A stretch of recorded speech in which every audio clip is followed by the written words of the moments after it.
हर हर महादेव।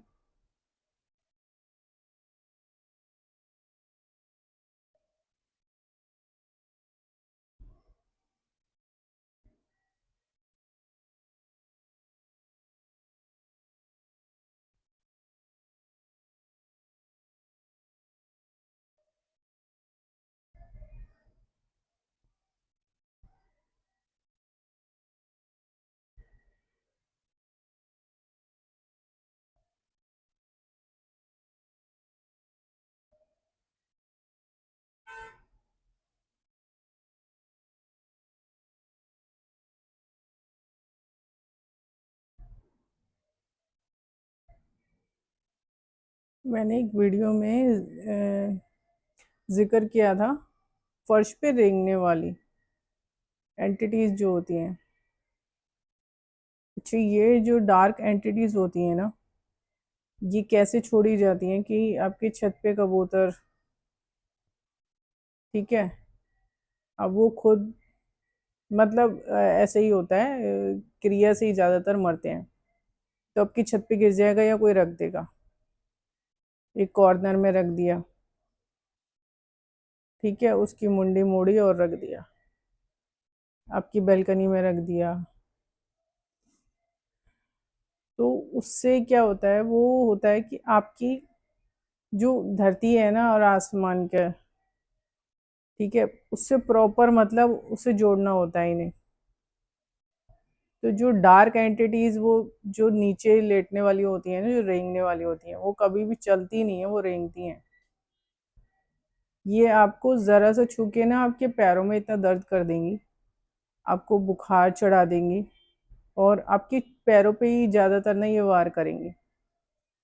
जो इनका जो अटैक होता है ना, वो भी बहुत तगड़ा होता है।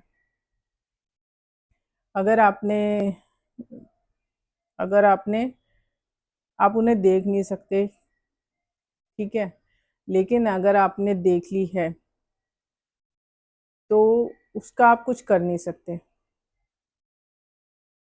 क्योंकि वो इतनी खतरनाक एंटिटीज होती हैं ये, कि आप इनसे लड़ने के लिए ना, आपका जो सबसे बड़ा कवच है वो पूजा पाठ होता है, और घर के अंदर नमक डाल के पानी लगाना, पोछा लगाना। घर में नमक का थोड़ा सा चुटकी भर डालो पानी में और उससे पोछा लगाओ। तो क्योंकि ये आपके घर में, जब आप रूम में रह रहे होगे फर्श में, ठीक है, और छत के उस पर ये घूमती है, रेंगती हैं ये, ऐसे जैसे मकड़ी रेंगती है ना, ऐसे रेंगती हैं ये। मकड़ी चलती है, और कान खजूरा हो गया, वो रेंगता है। तो इस तरीके से ना उनकी चाल होती है, वो हवा में नहीं चलती हैं, वो खड़ी नहीं होती हैं, वो लेटी रहती हैं, और ये बहुत खतरनाक होती हैं। ये आपको बार बार चोट देंगी। पैरों का दर्द तो आपको जाएगा ही नहीं। कभी लगेगा ऐसे वो कि बुढ़ापे की वजह से हो रहा है, कभी आपको लगेगा कि ठंड की वजह से हो रहा है, मतलब आपके दिमाग में तो यही बातें आएंगी। और जबकि होता उलट है मामला।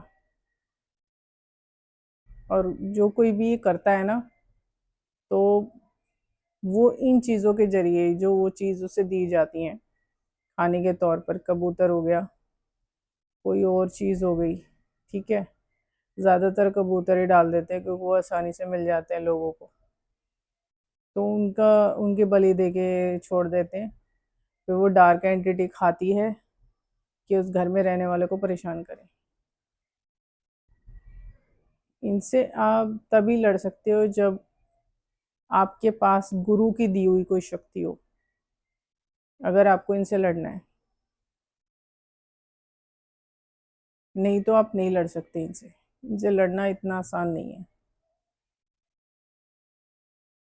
गुरु की दी हुई शक्ति होती है तो आप बच भी सकते हो, ठीक है, और गुरु की दी हुई शक्तियाँ नहीं होंगी तो आप नहीं बच सकते। कोई ताकत आपको बचा नहीं सकती। ये बहुत खतरनाक तरीका होता है, और कोई आपको कोई उपाय भी बताएगा ना, आप कर नहीं पाओगे।